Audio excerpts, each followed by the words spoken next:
आता आंबेडकर जयंती असते त्यावेळेस मी बाहेर जायचं असेल तर मला माझी जात विचारली जाते, तू एससीची आहे, तू एसटीची आहे, तू आंबेडकरची आहेस का, असशील तरच जा. आणि शिवजयंतीला आम्हाला बाहेर जाऊ दिलं नव्हतं, होळीच्या दिवशी आम्हाला बाहेर जाऊ दिलं नव्हतं. अशी खूप इश्यू आहे की इकडे कास्टिझम केलं जातं खूप मोठ्या प्रमाणात. पुणे हे शिक्षणाचं माहेरघर म्हणे, परंतु इथल्याच विद्यार्थ्यांना जातीवरून त्रास दिला जात असेल तर डॉक्टर होण्यापूर्वी माणूस होणे गरजेचे नाही का?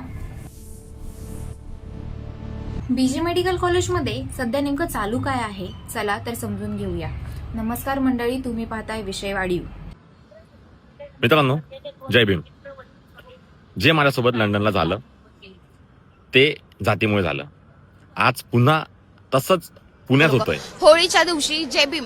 आता आंबेडकर जयंती असते त्यावेळेस मी बाहेर जायचं असेल तर मला माझी जात विचारली जाते, तू एससीची आहे, तू एसटीची आहे, तू आंबेडकरची आहेस का, असशील तरच जा.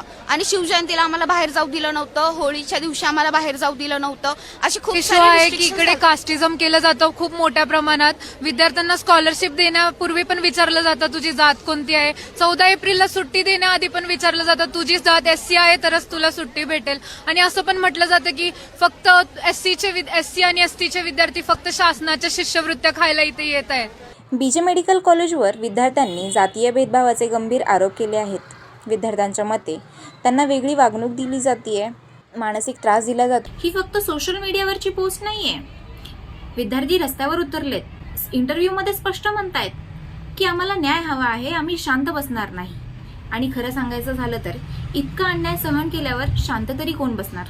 मेडिकल कॉलेजमध्ये जर अशा प्रकारचे प्रकार घडत असतील जिथे उद्याचे भावी डॉक्टर तयार होणार आहेत, तर बाकीच्या ठिकाणी काय चाललं असेल बरं? आणि हो, संविधानातील समतेचे मूल्य हे काय फक्त पुस्तकात वाचण्यापुरतं मर्यादित आहे काय?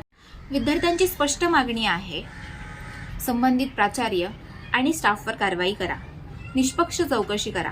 परंतु नेहमीप्रमाणे चौकशी सुरू आहे हा डायलॉग तर येणारच.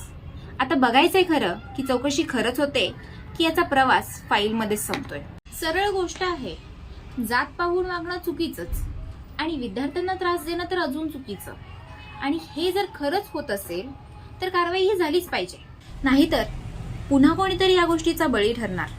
म्हणूनच हा मुद्दा फक्त पुण्यापुरता मर्यादित नाही तर संपूर्ण सिस्टीमचा प्रश्न आहे.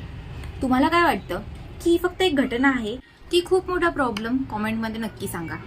आणि अशाच अपडेटसाठी विषय वाढीव चॅनलला सबस्क्राईब करा.